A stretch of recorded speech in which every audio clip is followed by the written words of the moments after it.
Now to the story of a sea monster with 130 razor-sharp teeth.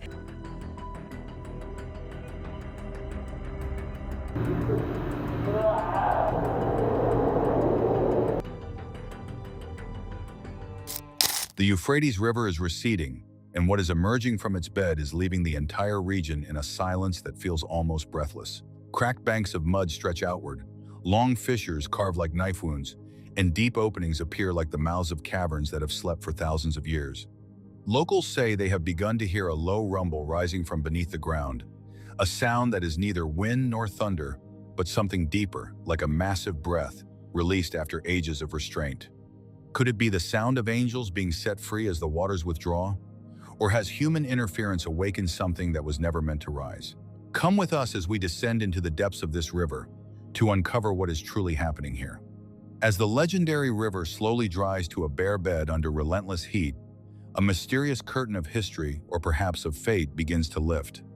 No longer mere layers of mud or lifeless gravel, what emerges into the sunlight after thousands of years is a staggering complex of architecture. Massive, black, monolithic stone doors stand like sentinels in the parched riverbed. As the water recedes, unnaturally curving vaulted corridors reveal themselves, leading into hollow chambers carved with strange geometric motifs that defy our understanding of ancient art. This is not the architecture of Sumer or Babylon as we know it. It carries a cold, solemn, and somehow alien presence. Teams of archaeologists rush in with laser scanners and modern sensors. They stand before deep oval entrances that descend into the earth. Lead and stone seals appear to have isolated these spaces from the outside world for millennia. Preliminary reports suggest the rooms were deliberately sealed, as if their builders intended to imprison something within, rather than merely protect treasures from tomb robbers. While scientists busy themselves with measurements, a primitive fear begins to ripple through the crowd around the site. Whispers of the Nephilim giants of legend, beings part divine and part human, start to spread.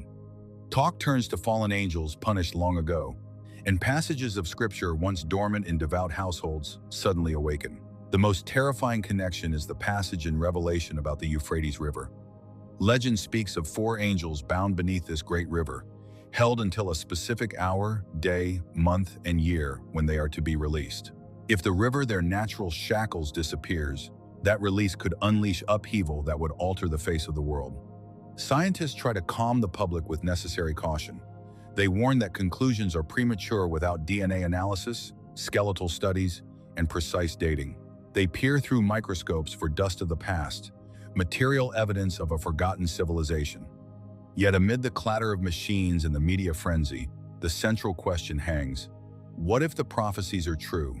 What if the 4 entities below are not archaeological relics, but a power waiting to awaken? We stand at a major turning point of perception. On one side is scientific skepticism, demanding evidence and dry numbers. On the other is faith and the fear of supernatural events foretold long ago. When the final stone doors are open, will we discover a new chapter in human history, or the epilogue of an era? The world holds its breath because sometimes the line between an archaeological discovery and a spiritual catastrophe is as thin as a single breath. If you're also feeling this atmosphere, please leave us a like and a subscribe, as well as your comments below, so we can explore further together. The Euphrates River, long regarded as the cradle of human civilization, is now nothing more than a cracked, desiccated streak under the fierce sun. As the water recedes, it leaves behind not only mud but also a world for which modern people were never prepared. Here, amid newly exposed ancient ruins, a quiet yet fierce struggle is unfolding. A battle between the objective light of science and the deep-rooted faith of humankind. While the world buzzes with speculation, scientists maintain an unnervingly calm demeanor. At the site, white lab coats stand in stark contrast to the river's ashen soil. They painstakingly collect sediment samples, carefully bagging fragments of bone and fossilized teeth in sterile pouches. To them, everything must be quantified. Top laboratories around the globe are working at full capacity. They analyze radioactive isotopes to determine dates and sequence DNA to trace the origins of the beings that once occupied those oval stone chambers. Their answer is always, wait. They believe only carbon, 1, 4, and genetic molecules can reveal the truth. In the microscope's world, those strange stone structures might be nothing more than a forgotten architectural variant of the Sumerians or an unnamed prehistoric civilization. Yet science's delay becomes fertile ground for the growth of the mysterious. For many, the rumble of excavation machines cannot drown out the eerie sounds coming from beneath the earth. Locals and laborers at the site begin to trade chilling accounts. Some insist that when wind moves through the curving vaulted corridors, it does not produce ordinary whistles but whispers in an ancient, heavy, mournful tongue. More terrifyingly, some swear they have heard metal clanking, the jangle of enormous chains being strained deep underground. Revelation 9:14 contains a haunting line: "Release the four angels who are bound at the great river Euphrates." Could that clinking be a sign that these entities are stirring? Are the chains not made of visible iron and steel but spiritual seals whose time has come? Fear does not stop at sound, it invades sleep. A strange psychological phenomenon has occurred. Many people living around the Euphrates basin report the same dream. They see the river completely dry, and from the deep fissures in the earth, four colossal dark figures step forth. They do not bear the white wings of Renaissance paintings. They are powerful, terrifying beings with eyes as cold as ice, silently judging the world. In that dream, many see themselves standing on high hills, looking down on the Euphrates Valley turned into a broad dirt avenue. From the eastern horizon, vast armies begin to march westward. This image eerily echoes Revelation 16:12. The sixth angel poured out his bowl on the great river Euphrates, and its water was dried up to prepare the way for the kings from the east. The coincidence chills even the most rational minds. Is the receding water merely a climate disaster, or is it destiny clearing a path for a final conflict? Amid the storm of public opinion, religious scholars and theologians offer varied interpretations. A distinguished theology professor argues that we should not read ancient texts too literally. He suggests the four angels bound might symbolize four political forces representing the four corners of the earth, or natural powers restrained by the river's order. Their release might not mean the appearance of giant monsters, but the collapse of the current world order, the rise of extremist forces, or irreversible geopolitical shifts. But this theory faces a thorny question. What about the unidentified skeletal remains in the strange architecture? There are signs that faith recognizes intuitively before science can name them. Sometimes a symbol is not merely a representation, but the way ancient people described entities they actually saw but lacked scientific vocabulary to explain. The Euphrates discovery opens another shocking hypothesis. Might we be touching the remnants of a civilization that predates recorded history? Those oddly geometric carved chambers recall accounts of the Nephilim and Genesis beings, said to be the offspring of the sons of God and human daughters. Earth's history may not be a straight line from primitive to modern. It could be cycles of destruction and rebirth. Each sediment layer beneath the Euphrates may hold erased chapters of history wiped out by global cataclysms. The sealed entities might be what remains of an age when humans tried to grasp divine power and paid the price by being confined in the deep. We live at a moment when the line between laboratory and church grows thinner than ever. When the final DNA results are released, will they extinguish the prophecies or strengthen them? Whether we peer through microscopes for material truth or look through faith for spiritual meaning, one thing is certain: the world will not be the same after the stone doors beneath the Euphrates are flung open. Humanity stands at a crossroads where each person must choose their own perspective. If science finds giant human bones, it will call them genetic anomalies. If faith sees them, it will call them the return of the Nephilim. Whatever the name, the unsealing has begun, and the course of history, like the flow of the Euphrates, will never return to its old channel. When the Euphrates is no longer a ribbon of green but a long, cracked scar across the land, the world suddenly realizes it stands before a gray zone of history. This is no longer just a story about climate change. It is the rise of mysteries that neither microscopes nor scriptures can easily decode. At the archaeological site, silence falls as scientists lift from the hardened mud a horrifying specimen, a jaw filled with dozens of razor-sharp teeth, layered like steel saw blades. This is not the dental structure of any modern mammal, nor does it match known dinosaurs. Initial measurements stun the academic world. Femur fragments suggest a creature at least 4 to 5 meters tall. The saw teeth show adaptations for crushing extremely hard materials, possibly stone or metal armor. There are indentations on the bones that anatomists cannot immediately explain, grooves that look like chain marks eaten into the marrow over millennia. The news explodes like a bomb. On scientific forums, the extinct species hypothesis is challenged by anomalous DNA. In religious communities, the word Nephilim, the giants, the fallen ones mentioned in Genesis, becomes the most searched term. Amid these physical finds, a powerful current of belief spreads. People stop seeing the bones as mere fossils and begin to view them as keys that might unlock destiny. In old churches, worshippers meditate on the appearance of four angels. In theology, these are not gentle bringers of peace. They are agents of justice and punishment. Their presence suggests human history is not a random sequence but a pre-written script, where every sign from the drying river to the giant skeletons is a note in the symphony of the final day. Many believe it is time to go home, not to a physical house but to a spiritual one. Calls to prepare the soul rise. Jesus could return at any moment. This is not a threat but a reminder to stay vigilant. For them, the day of return will mean justice for the wicked and grace for the faithful. If science finds giant human bones, it will label them genetic anomalies. If faith interprets them, they will be called the return of the Nephilim. Whatever the name, the unsealing has begun, and the current of history, like the Euphrates, will never flow back into its old channel. We stand before an epistemic crisis. What lies beneath the river is not merely giant skeletons or strange stone corridors.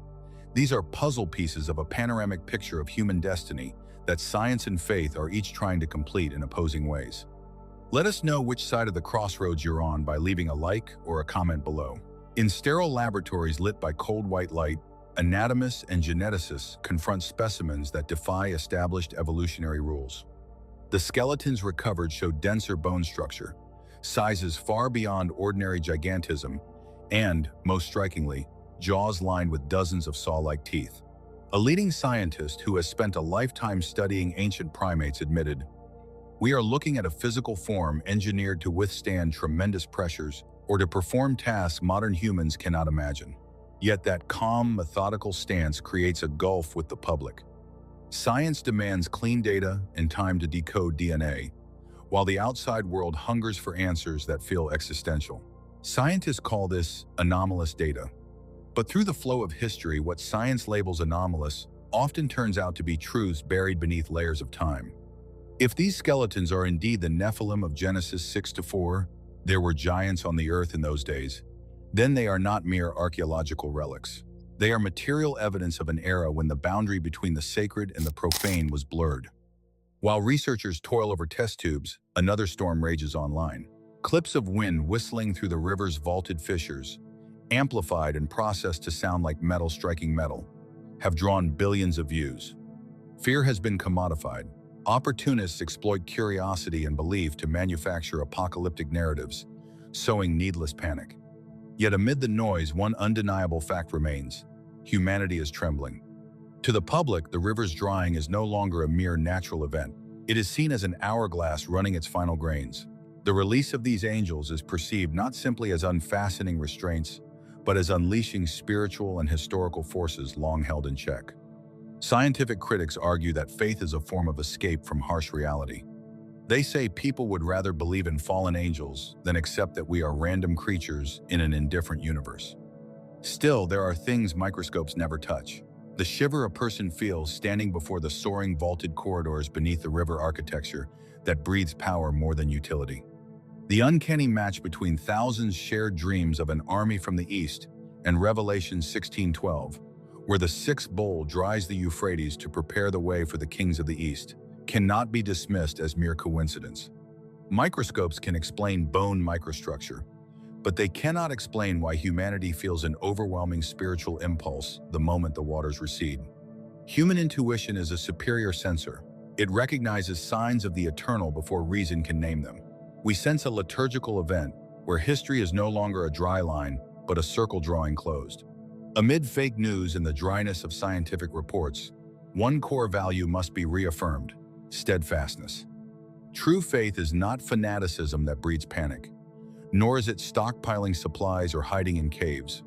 True faith is inner stillness in the face of the storm. In the Bible, when the disciples feared the storm on the Sea of Galilee, Jesus asked, "Why are you so afraid?" Do you still have no faith? Mark 4:40. The best preparation for the last day is not weapons or bunkers, but readiness of the soul. Returning to church, praying, and living with compassion keep our bond with the Creator intact. If Jesus returns, he will not seek those with the most scientific knowledge or the cleverest conspiracy theories. He will seek hearts that are steadfast and full of grace. We stand before an epistemic crisis. What has been uncovered beneath the river is not merely giant skeletons or strange stone corridors. These are fragments of a panoramic tableau of human destiny that science and faith are each trying to complete in opposing ways. Through the material lens, the giant bones are a genetic mutation, the dried river is climate change, and the future is the extinction of a biological species. Here, everything is chance, and death is oblivion. Through the spiritual lens, the world is a deliberately woven tapestry. Each skeleton is a lesson in the pride of fallen beings, each fissure in the riverbed an invitation to repentance. Here, history is a dialogue between God and humanity, and every event carries a salvific message. Your choice will determine how you face what is coming. If you choose faith, you will see the bound angels, not as objects of fear, but as instruments of God's justice. You will see the return of Christ not as annihilation, but as the restoration of all things. We live in the closing moments of a grand drama. Strange bones, mysterious stone halls, and the echoes of prophecy converge at the Euphrates. Science will continue its necessary work so we do not fall into superstition. But science can only answer how. Faith answers why. Why does the river dry now? Why do these secrets surface after millennia of sealing? Do not let fear seize your soul. Keep the clarity to distinguish true signs of God from the clamor of media machinery. Truth will reveal itself, whether through DNA results or the trumpet of angels from the sky. When the Lord returns, he will bring justice to judge the wicked and grace to comfort the afflicted. Meanwhile, sobriety, compassion, and steadfast faith are the only chains that will keep us from being swept into the abyss of chaos. Prepare your heart, for when the last waters of the Euphrates vanish, a new chapter eternal and radiant will begin. The resurrection and turning point for humanity. The resurrection of Jesus Christ stands as one of the most profound and transformative events in human history. For Christians, it is not merely a miraculous occurrence, but the very cornerstone of faith, the decisive moment that validates the message of the gospel and redefines the destiny of humanity. Yet the significance of the resurrection extends far beyond the boundaries of religious belief. It has shaped cultures, inspired philosophies, influenced art and literature, and provided a framework of hope that continues to resonate across centuries. At the dawn of the first century, the world was marked by political oppression, social unrest, and spiritual longing. Within this context, the crucifixion of Jesus seemed to signal defeat, the silencing of a radical preacher who challenged the status quo. But the proclamation that he rose from the dead shattered expectations and ignited a movement that would alter the course of civilization. The resurrection became a symbol of victory over despair, a declaration that love is stronger than violence and that life itself transcends death. This event is not simply a matter of theological doctrine. It is a turning point for humanity because it reorients our understanding of existence. It invites us to see suffering not as the end, but as a passage toward renewal. It challenges the inevitability of death by offering the promise of eternal life. And it calls individuals and societies alike to embrace values of compassion, justice, and hope. In this way, the resurrection is both a historical claim and a universal metaphor, bridging faith and reason, past and present, the divine and the human. In the following sections, we will explore the historical and theological background of the resurrection, its meaning within Christian thought, its cultural and social impact, and its relevance for the modern world. By examining these dimensions, we will see why the resurrection is rightly considered a turning point in the story of humanity, an event that continues to inspire renewal, courage, and vision for a better future. The resurrection did not occur in a vacuum. It unfolded within the complex social and political landscape of the Roman Empire. Palestine, under Roman occupation, was a land of tension and expectation. The Jewish people longed for liberation and the coming of a Messiah who would restore justice and peace.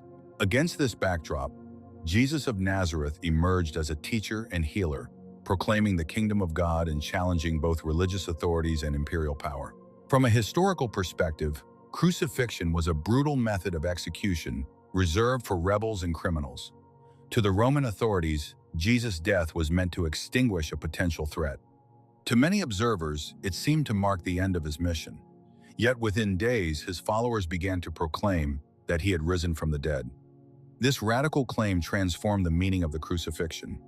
What appeared to be defeat became the very path to victory, and the cross itself was reinterpreted as a symbol of redemption rather than shame. The earliest Christian communities were united by their conviction that Jesus had truly risen.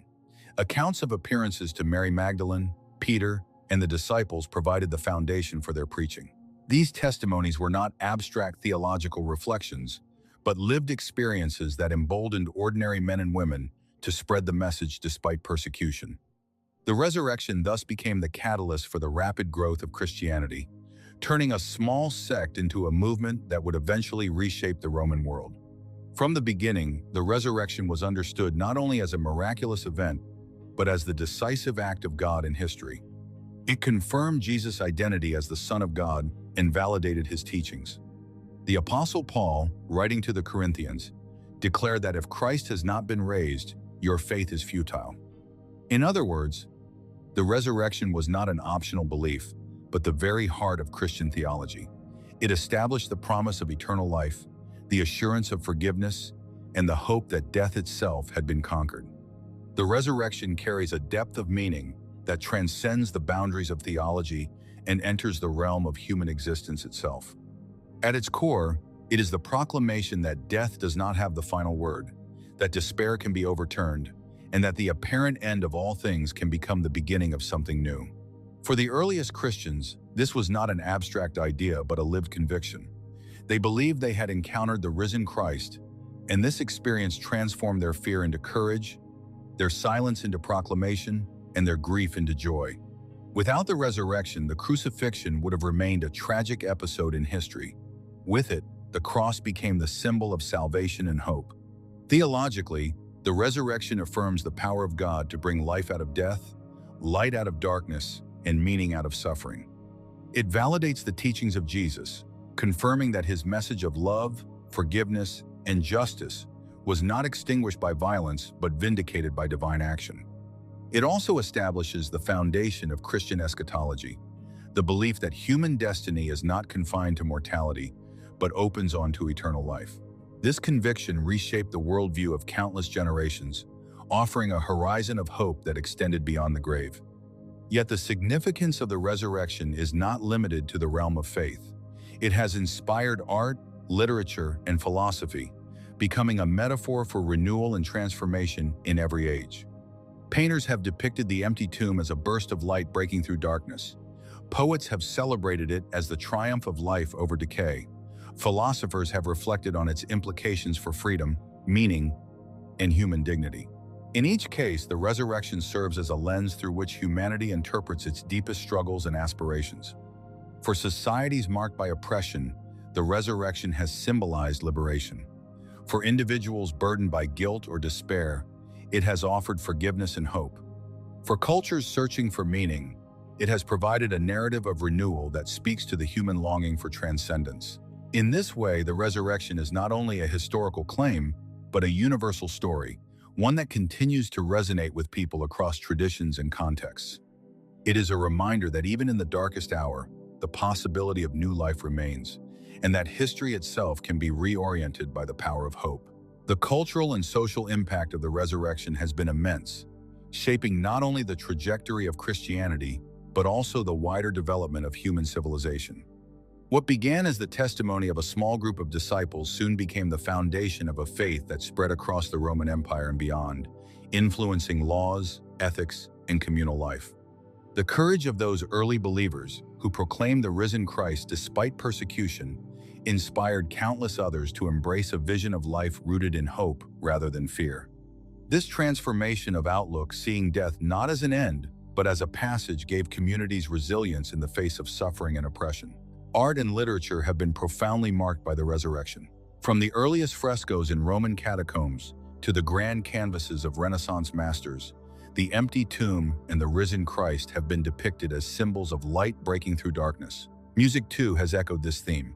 with composers creating works that celebrate triumph and renewal. These cultural expressions are not mere ornamentation. They are vehicles through which societies have internalized and transmitted the meaning of the resurrection across generations. In this way, the event has become embedded in the collective imagination, shaping how people understand life, death, and the possibility of transformation. Philosophically, the resurrection has challenged thinkers to grapple with questions of existence, freedom, and destiny. For some, it represents the ultimate affirmation of human dignity, suggesting that life is not absurd but purposeful. For others, it is a metaphor for the human capacity to rise above despair, to reinvent oneself, and to find meaning even in suffering. This dual dimension, both theological and existential, has allowed the resurrection to speak not only to believers, but also to those who seek symbols of renewal in a secular context. Socially, the celebration of Easter has become one of the most significant communal rituals in many cultures. Beyond its religious significance, it fosters unity, joy, and a sense of shared identity. Traditions such as feasting, music, and symbolic acts of renewal remind communities of the enduring power of hope. Even in societies where Christianity is not dominant, the themes of rebirth and renewal associated with the resurrection resonate deeply, reflecting universal human longings. The impact of the resurrection, therefore, is not confined to the church or theology. It has permeated art, philosophy, and social life, becoming a cornerstone of cultural identity and a source of inspiration for countless generations. It demonstrates how a single event, interpreted as victory over death, can ripple outward to transform the imagination and practices of entire civilizations. In today's world, the meaning of the resurrection continues to resonate with extraordinary relevance. Humanity faces crises of war, injustice, poverty, and ecological destruction. And in each of these struggles, the resurrection speaks as a symbol of renewal and hope. It reminds us that despair is not the final chapter, that even in the darkest circumstances, there is the possibility of transformation. Communities devastated by conflict can look to the message of the resurrection as a call to rebuild, to rise again from ruins, and to believe that peace is possible. Individuals burdened by personal suffering can find in it the assurance that pain does not define their destiny, that healing and new beginnings remain within reach. The resurrection also challenges modern societies to uphold the dignity of every human life. If death has been conquered, then life itself must be cherished and protected. This conviction underlies movements for human rights, justice, and equality, inspiring people to resist oppression and to affirm the value of the marginalized. In a world where cynicism often prevails, the resurrection insists that hope is not naive but necessary, that love is not weakness but strength, and that renewal is always possible. Moreover, the resurrection serves as a metaphor for personal transformation. Just as Christ rose from the tomb, so too can individuals rise from failure, addiction, or despair. It is a story that encourages resilience, urging people to see setbacks not as endings, but as opportunities for growth. In this sense, the resurrection is not confined to religious belief. It is a universal narrative of rebirth that speaks to the human condition across cultures and traditions. In times of global uncertainty, the resurrection continues to inspire courage and vision. It calls humanity to imagine a future beyond violence, beyond injustice, beyond death itself. It is a reminder that history can be reoriented, that societies can be renewed, and that individuals can be transformed. This enduring relevance is what makes the resurrection not only a pivotal event of the past, but a living force in the present, shaping the way humanity understands itself and its destiny.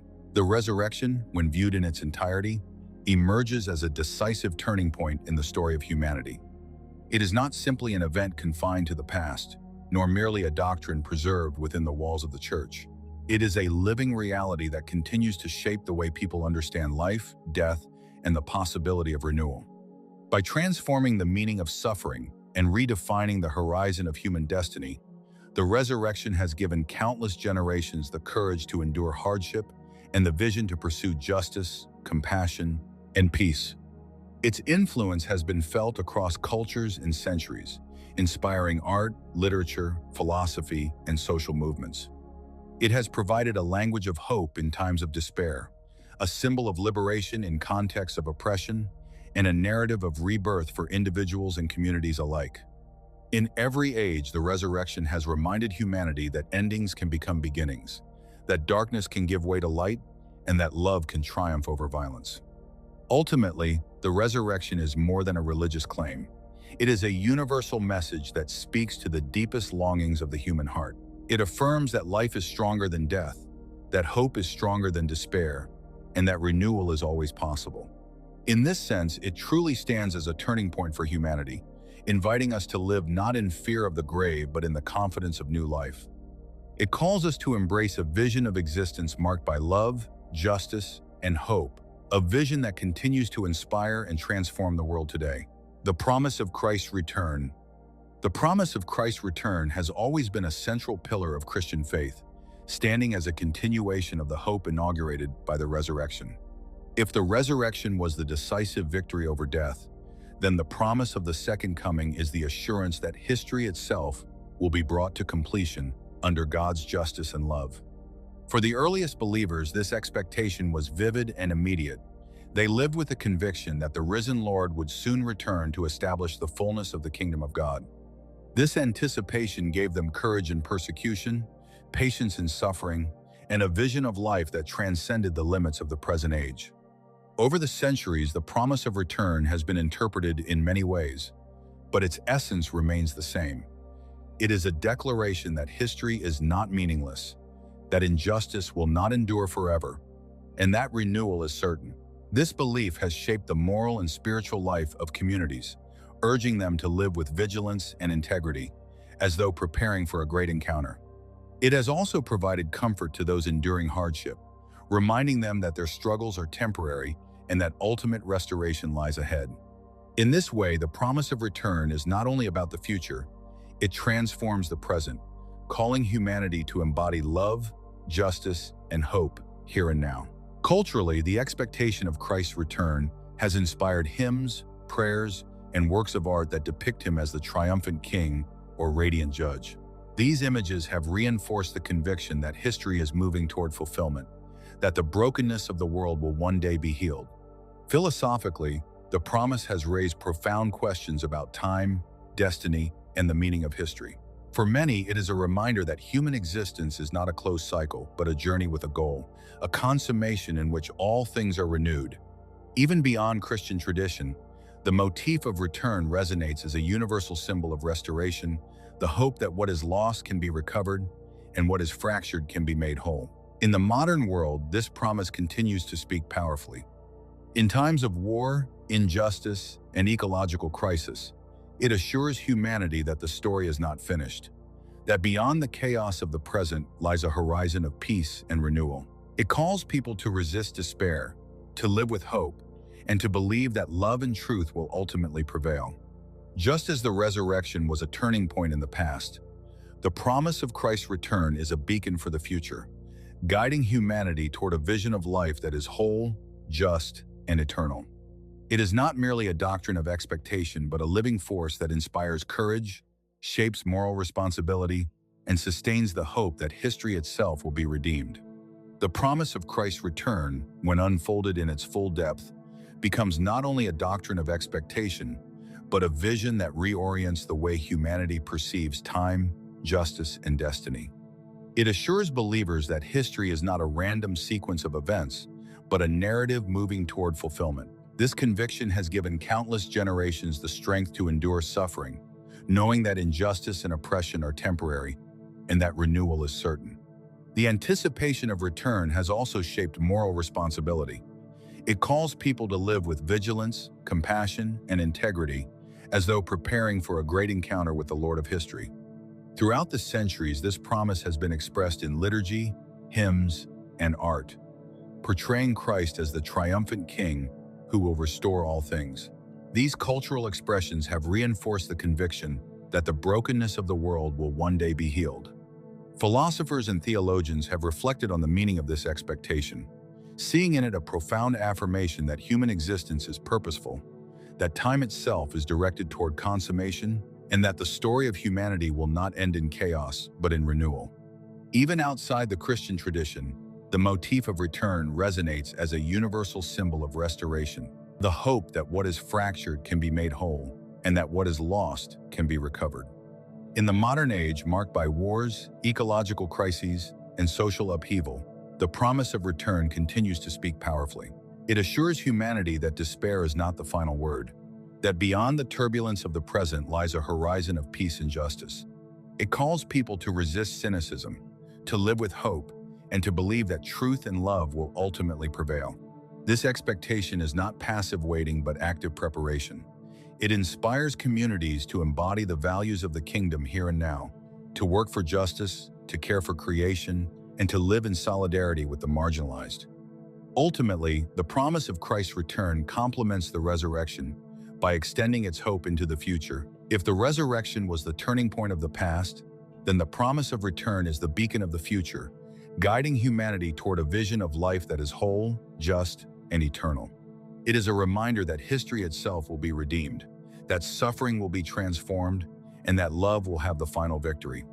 In this way, the promise of return is not only a doctrine of faith but a universal message of hope, sustaining humanity across centuries and cultures, and inviting all people to live in anticipation of renewal. The Four Horsemen of the Apocalypse. The vision of the Four Horsemen of the Apocalypse is one of the most haunting and enduring images in the book of Revelation. When the Lamb opens the first four seals of the scroll, John describes four riders who emerge, each mounted on a horse of a different color, each carrying a symbol of devastation. Together they represent conquest, war, famine, and death, the forces that sweep across the earth in times of judgment.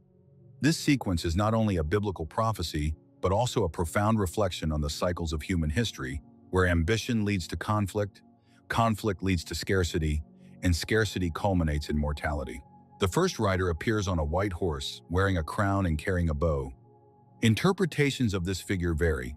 Some see him as Christ himself, symbolizing victory and righteousness, while others regard him as a false Messiah or Antichrist, representing deceptive conquest. The ambiguity of this rider reflects the complexity of power. Conquest can be seen as triumph or as oppression, depending on perspective. In history, empires have risen under the banner of justice or divine mission, yet often their victories have brought suffering. The white horse thus embodies both the allure and the danger of conquest, reminding us that domination, even when cloaked in noble ideals, can unleash chaos. The second rider comes on a red horse, wielding a great sword and taking peace from the earth. This figure is universally understood as war. The red color evokes bloodshed, and the rider's mission is to ignite violence among nations and peoples. War has always been one of humanity's most destructive forces, tearing apart families, communities, and civilizations. In Revelation, the Red Horseman symbolizes the inevitability of conflict once conquest has begun. History confirms this pattern. Ambition and expansion often lead to battles, revolutions, and civil strife. The Red Horse reminds us that war is not only a political reality, but also a spiritual catastrophe, a tearing of the fabric of peace that God intended for creation. The third rider rides a black horse and carries a pair of scales. His presence signifies famine and economic imbalance. John describes voices declaring the inflated prices of basic food, wheat, and barley, while luxuries like oil and wine remain untouched. This detail highlights the injustice of scarcity. The poor suffer hunger while the wealthy continue to enjoy abundance. The black horse thus represents not only famine, but also inequality, the distortion of resources that leaves many destitute while a few thrive. Throughout history, war has often been followed by famine, as fields are destroyed, trade disrupted, and populations displaced. The black horse reminds us that hunger is not merely a natural disaster, but often the result of human greed and mismanagement. The fourth rider appears on a pale horse, and John names him directly Death, followed by Hades. This rider is given authority to kill by sword, famine, pestilence, and wild beasts. The pale color evokes sickness and decay, the inevitable consequence of the devastation brought by the previous riders. Death is the culmination of conquest, war, and famine, the final shadow that falls over humanity. Yet in Revelation, death is not the ultimate victor. It is a force permitted for a time, under divine sovereignty, and ultimately overcome by Christ. The pale horse reminds us of mortality, but also of the hope that death itself will be defeated. Together, the four horsemen form a sequence of escalating catastrophe. Conquest leads to war, war leads to famine, and famine leads to death. This progression reflects the tragic cycles of human history, where ambition and violence unravel societies and bring suffering to countless lives. Yet Revelation presents these horsemen not as random events, but as part of a divine vision, a reminder that history is under God's control, even in its darkest moments. The horsemen are symbols of judgment, but also warnings, urging humanity to recognize the consequences of its choices. The cultural impact of the four horsemen has been immense. Artists like Albrecht Dürer captured their terrifying power in woodcuts, while poets and musicians have invoked them as metaphors for crisis. In modern culture, they appear in novels, films, and even video games, embodying the forces that threaten civilization. Their imagery resonates because it speaks to universal fears, the fear of domination, of war, of hunger, and of death. They are archetypes of catastrophe, reminders of the fragility of human existence. In contemporary times, the four horsemen continue to serve as metaphors for global threats. Conquest can be seen in imperialism or political domination. War remains a constant reality in conflicts across the globe. Famine reflects economic disparity and food insecurity, affecting millions. Death manifests in pandemics, ecological collapse, and the mortality that shadows every human life. The horsemen remind us that these forces are not distant myths but present realities, demanding vigilance and compassion. Ultimately, the vision of the four horsemen is not meant to paralyze humanity with fear, but to awaken it to responsibility. They show the consequences of ambition, violence, and injustice, urging us to seek peace, equity, and life. In Revelation, the horsemen are unleashed only when the Lamb opens the seals, reminding us that even in judgment, Christ holds authority. The message is clear. History may be marked by conquest, war, famine, and death, but it is not abandoned to chaos. The Lamb who was slain is also the one who reigns, and in him lies the hope that the horsemen's devastation will not be the final word. The Last Judgment. The Last Judgment, when explored in depth, becomes not only a theological doctrine, but a sweeping vision of human destiny, justice, and renewal. It is the moment when history reaches its consummation, when every hidden deed is revealed, and when the sovereignty of God is fully manifest. In Christian tradition, this event is described vividly in the Gospels, especially in Matthew 25, where Christ separates the sheep from the goats, and in the book of Revelation, where the returning Christ judges the living and the dead. For centuries, this vision has shaped the imagination of believers and non-believers alike, inspiring awe, fear, and hope. At its core, the Last Judgment proclaims that human life is not lived in vain. Every act of kindness, every injustice, every choice carries weight and will be brought into the light. This is both a warning and a promise. Evil will not go unpunished, and goodness will not be forgotten. The image of Christ enthroned, surrounded by angels and saints, is a reminder that justice is not ultimately in human hands but in divine hands. For believers, this is a source of comfort, assuring them that the injustices of history will be corrected and that the suffering of the innocent will be redeemed. The cultural impact of this vision has been immense. Artists have depicted the Last Judgment with extraordinary power, most famously Michelangelo in the Sistine Chapel, where Christ appears as a majestic judge, commanding the resurrection of the dead and the separation of the righteous from the wicked. Such works capture both the terror and the majesty of the event, reflecting humanity's longing for justice and its fear of accountability. Literature, too, has drawn deeply on this theme. Dante's Divine Comedy culminates in visions of judgment and paradise, while countless poets and novelists have wrestled with the meaning of ultimate reckoning. The Last Judgment has become a cultural archetype, a way of imagining the end of history and the unveiling of truth. Theologically, the Last Judgment affirms the sovereignty of God over time and destiny. It declares that evil will not have the final word, that oppression and violence will be overturned, and that truth will be revealed. It is inseparable from the hope of resurrection. The same Christ who judges is also the one who redeems, offering mercy to those who trust in him. Thus, the Last Judgment is not merely a scene of condemnation, but also of salvation, where the faithful are welcomed into eternal communion with God. It is both justice and mercy, both reckoning and renewal. Philosophically, the idea of the Last Judgment raises profound questions about the meaning of history. Is human existence a closed cycle, or is it directed toward a goal? The Christian vision insists that history is purposeful, moving toward consummation. This challenges modern notions of randomness or futility, offering instead a narrative of hope. Even for those outside the Christian tradition, the motif of judgment resonates as a symbol of accountability, the conviction that actions matter, that truth will prevail, and that justice must be pursued. In modern times, the Last Judgment continues to speak powerfully. In a world marked by injustice, corruption, and violence, the vision of a final reckoning offers hope that truth will ultimately triumph. It also challenges individuals and societies to live responsibly, to act with compassion, and to prepare for the moment when their lives will be measured not by wealth or power, but by love and integrity. The Last Judgment is not passive waiting but active preparation. It inspires communities to embody the values of justice and mercy here and now, anticipating the fulfillment of history. Ultimately, the Last Judgment is not meant to paralyze humanity with fear, but to awaken it to responsibility and hope. It is a vision of justice that restores balance, a promise that suffering will be redeemed, and a reminder that love will triumph. Just as the resurrection was a turning point in the past, and the promise of Christ's return is a beacon for the future, the Last Judgment stands as the culmination of history, the moment when all things are made new.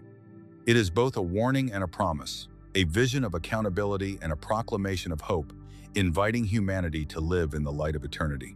The Mark of the Beast. The Mark of the Beast, when explored at length, becomes one of the most chilling and thought-provoking symbols in the entire apocalyptic tradition. In Revelation 13, John describes a beast rising from the earth, compelling all humanity to receive a mark on the right hand or forehead, without which no one can buy or sell. This mark, tied to the infamous number 666, has fascinated, terrified, and inspired countless interpretations across centuries. To understand its depth, we must consider its biblical roots, theological meaning, cultural impact, and modern relevance. In its biblical context, the mark represents absolute allegiance to powers opposed to God. It is not simply a physical sign, but a spiritual reality, a visible manifestation of inward loyalty to systems of idolatry and injustice. The mark is contrasted with the seal of God placed upon the faithful, highlighting the stark choice between loyalty to the divine and conformity to evil. This duality underscores the seriousness of human decisions. To bear the mark is to align oneself with forces that deny truth and love, while to resist it is to remain faithful even at the cost of suffering. In the Roman world, where emperor worship was demanded, the mark could be understood as the pressure to conform to imperial cults, a direct challenge to Christian faith. The number 666 itself has been the subject of endless speculation. Some scholars link it to numerological codes pointing to Nero Caesar, symbolizing oppressive imperial power. Others see it as a symbolic number representing imperfection, falling short of the divine completeness symbolized by 7. Whatever the precise meaning, the number has become a cultural shorthand for evil, deception, and corruption. It is a reminder that oppressive systems often disguise themselves with legitimacy, but beneath the surface lies exploitation and idolatry. The cultural impact of the Mark of the Beast has been immense. Artists have depicted it as a terrifying emblem of control, while theologians have debated its meaning for centuries. In literature and film, it often appears as a metaphor for conformity, the loss of individuality, or the seduction of materialism.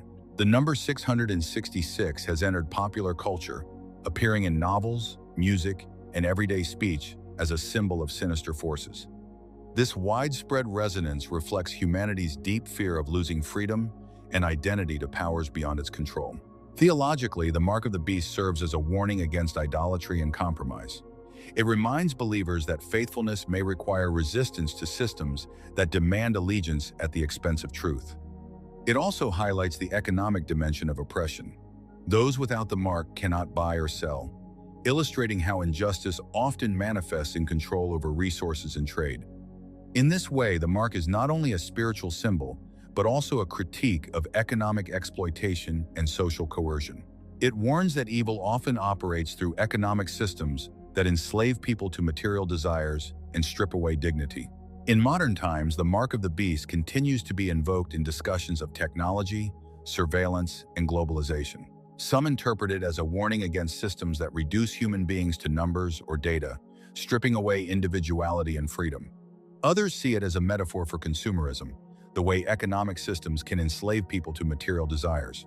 In political discourse, it has been used to critique regimes that demand absolute loyalty, suppress dissent, and manipulate truth. While interpretations vary, the enduring power of the symbol lies in its ability to capture the fear of losing one's soul to oppressive forces. The mark also resonates with contemporary anxieties about identity and control. In a world increasingly dominated by digital systems, questions arise about how much freedom individuals retain when their lives are governed by algorithms, surveillance, and economic pressures. The mark of the beast becomes a metaphor for the danger of surrendering conscience to convenience, of allowing external systems to dictate values and choices. It challenges humanity to discern carefully, to resist the seductions of power and materialism, and to remain faithful to values that affirm life and dignity. Ultimately, the mark of the beast is not meant to paralyze humanity with fear, but to awaken it to vigilance.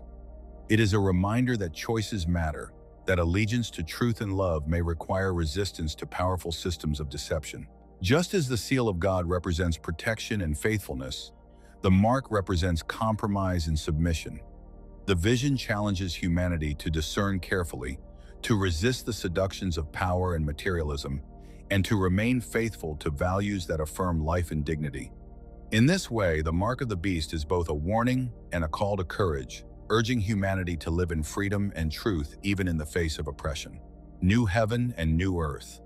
The vision of the new heaven and new earth in Revelation 21:22 is the climax of the biblical narrative, the moment when all things are made new and the story of salvation reaches its fulfillment. John describes a reality where the first heaven and earth have passed away, and the holy city, the New Jerusalem, descends from God, radiant like a bride prepared for her husband. This imagery conveys intimacy, beauty, and permanence. God dwelling fully with humanity, wiping away every tear, and abolishing death, mourning, and pain. It is not simply an end, but a beginning, the restoration of creation to its intended harmony. At its heart, this vision speaks of renewal. The brokenness of the old world, marked by sin, injustice, and suffering, is replaced by a reality where justice and peace reign. The New Jerusalem, with its gates never closed and its streets of gold, symbolizes both abundance and openness.